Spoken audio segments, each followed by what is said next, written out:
25 minutes to the closing bell and a bit of a, don't want to use the word recovery, but we're pushing a little bit higher. The Dow is still off, but now off about 150 points.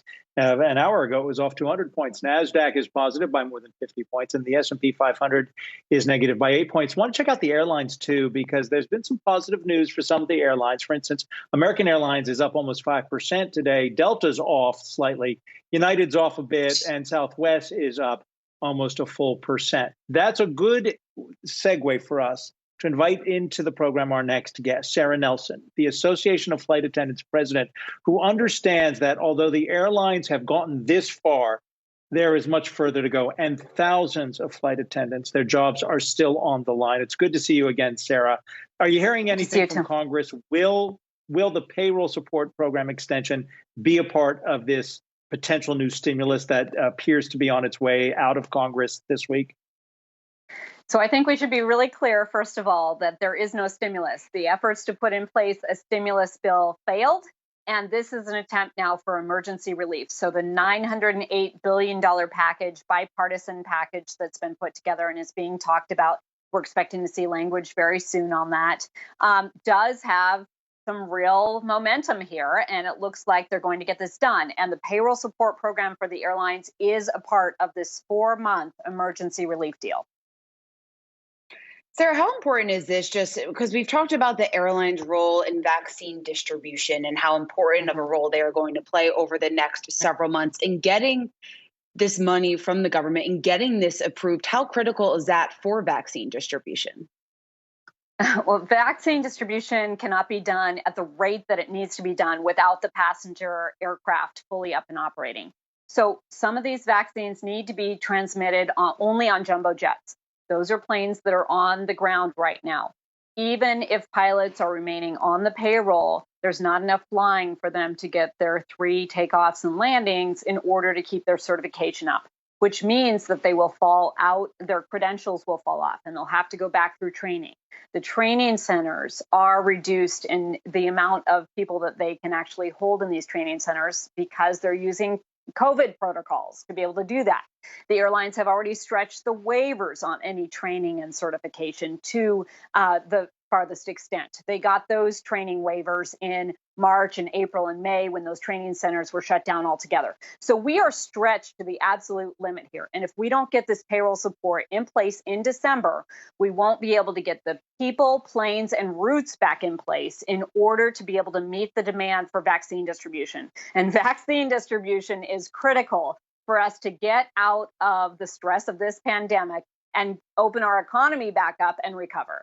Right now, I just want to note, even with demand back at about 40%, there's only about 20% of the revenue at that.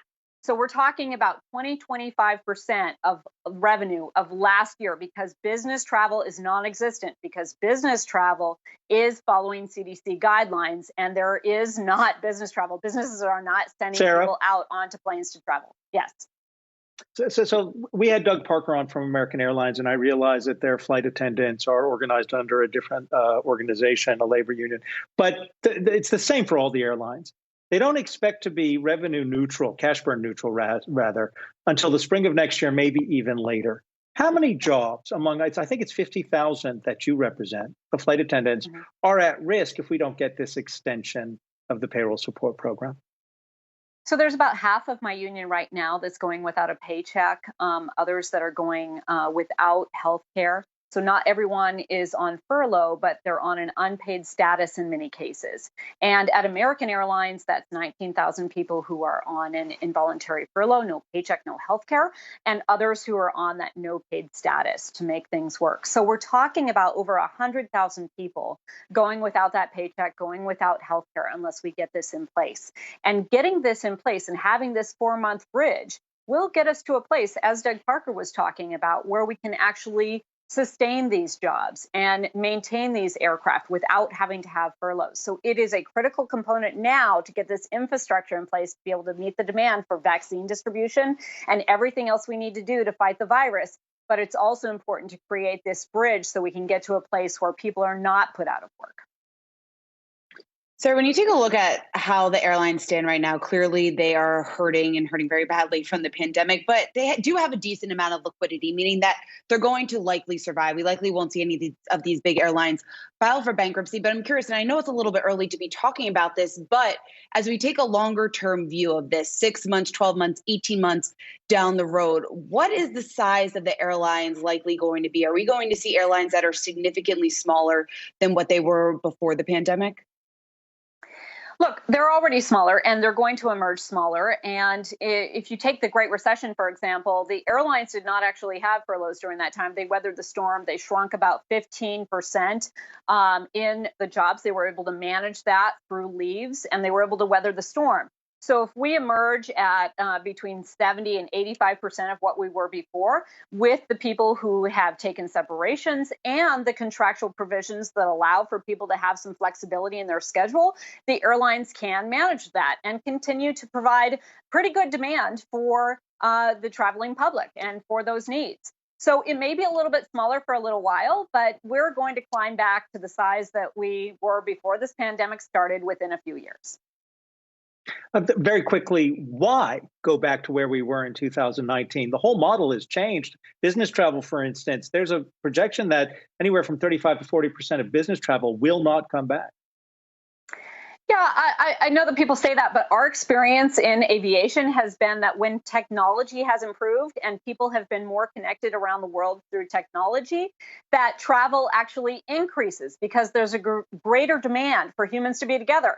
People want to be together, and you're hearing that right now everywhere from school children to families who have not been able to get together. The first time some business makes the deal because they went there in person, we're going to see a return for all business travel.